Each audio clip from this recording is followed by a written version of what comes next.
A ver, cuando nos metemos a estudiar derecho romano, a veces nos encontramos con figuras que hoy, bueno, nos parecen de otro mundo. Hoy vamos a explorar dos de ellas, la manus y el mancipium. Y ojo, no eran simples reglas, ¿eh? Eran verdaderas formas de poder que definían qué era una persona, qué podía poseer y cuál era su lugar en la sociedad. Entenderlas es de verdad una de las claves para entender Roma. Para poder descifrar todo este sistema, hay que empezar por una división fundamental. En Roma, o eras sui juris, o sea, legalmente independiente, o eras alieni juris, que significa estar sujeto a la autoridad de alguien más. Y aquí viene lo interesante. Esto no es lo mismo que ser libre o esclavo. Un ciudadano romano, totalmente libre, podía al mismo tiempo estar bajo el poder de otra persona. Esta dualidad es nuestro punto de partida. Bien, este es el recorrido que vamos a hacer. Primero, el poder general en la familia romana. Después, nos metemos de lleno a desglosar la manus y el mancipium. Y para terminar, vamos a ver cómo estas figuras desaparecieron y, sobre todo, qué nos enseñan hoy. Empezamos. Sección 1. El poder en la familia romana. A ver, hay que sacarse de la cabeza la idea moderna de un padre de familia. En Roma, el centro de todo era el pater familias, y su poder era casi el de un monarca absoluto dentro de su propia casa. Y cuando digo absoluto, es absoluto de verdad. El pater familias no solo era el dueño legal de absolutamente todo el patrimonio familiar, sino que su patria potestad se extendía sobre la vida misma de sus descendientes. Cualquier cosa que un hijo o una esposa in mano adquiriera, era para él. Dentro de su domus, él era la única persona con plena capacidad jurídica, así de simple. Ahora sí, sección 2.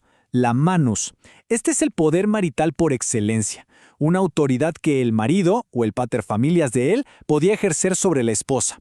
Ojo, no era algo que pasara en todos los matrimonios, pero cuando existía, el cambio en la situación legal de la mujer era, bueno, radical.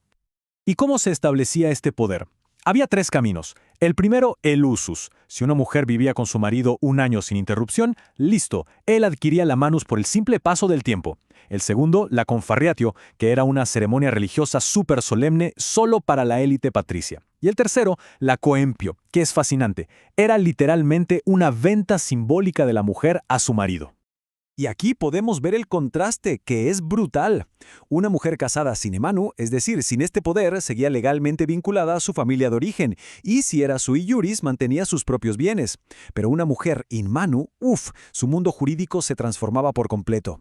Salía de su familia para entrar en la del esposo, todo su patrimonio pasaba a ser de él, y legalmente quedaba en la posición de una hija más, locofilia, bajo la autoridad de su propio marido. El gran jurista Gallo lo deja clarísimo. La coemptio era una imaginaria venditio, una venta ficticia. El hecho de que usaran el lenguaje de la compraventa nos dice muchísimo.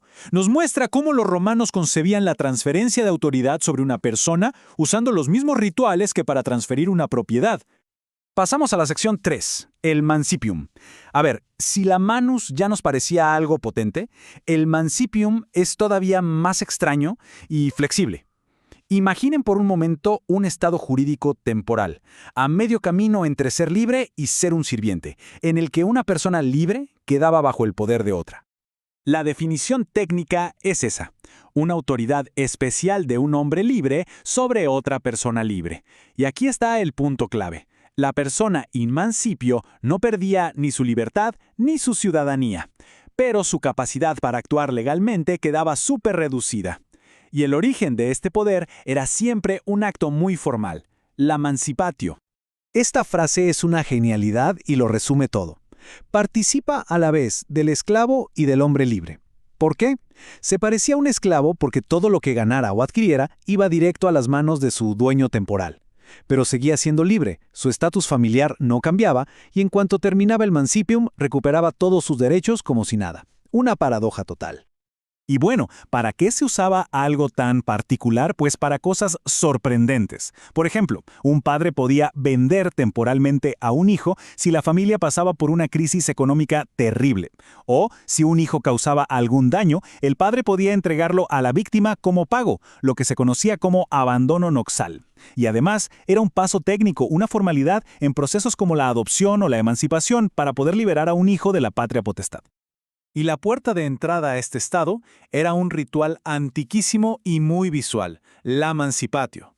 Un acto per aes et libram, es decir, por el cobre y la balanza. Intentemos imaginar la escena. 5 testigos, un tipo que sostenía una balanza de bronce y el comprador que golpeaba esa balanza con una pieza de cobre para sellar el trato. Lo que importaba no era el acuerdo de voluntades, sino esta actuación solemne. La pura formalidad creaba el derecho. Entramos en la sección 4, la caída de estos poderes. Porque claro, como todo en la historia del derecho, estas figuras tan arraigadas no fueron eternas. Su declive fue lento, sí, pero fue imparable, y nos cuenta mucho sobre cómo se fue transformando la propia sociedad romana. Esto no pasó de un día para otro, fue un proceso de siglos. Ya en la ley de las 12 tablas vemos un primer límite. Un padre podía vender a su hijo un máximo de 3 veces. A la tercera, el hijo quedaba libre. Para el final de la República, el matrimonio con manus ya era una verdadera rareza. En la época clásica, la venta de hijos se prohibió, salvo en casos de miseria extrema. Y ya para cuando llegamos al emperador Justiniano en el siglo VI, la manus y el mancipium son historia. Ya no existen en el derecho vivo, son reliquias. Pero no fue solo que cambiaran las leyes. El cambio fue mucho más profundo, fue cultural. El viejo modelo de familia, basado en el poder total del pater familias y en el culto a los antepasados, empezó a perder fuerza. Empezó a surgir una nueva idea de familia, más centrada en el afecto, en la pietas y en la dignidad de cada persona. Y claro, con esas nuevas ideas, estas formas de poder tan absolutas empezaron a aparecer obsoletas.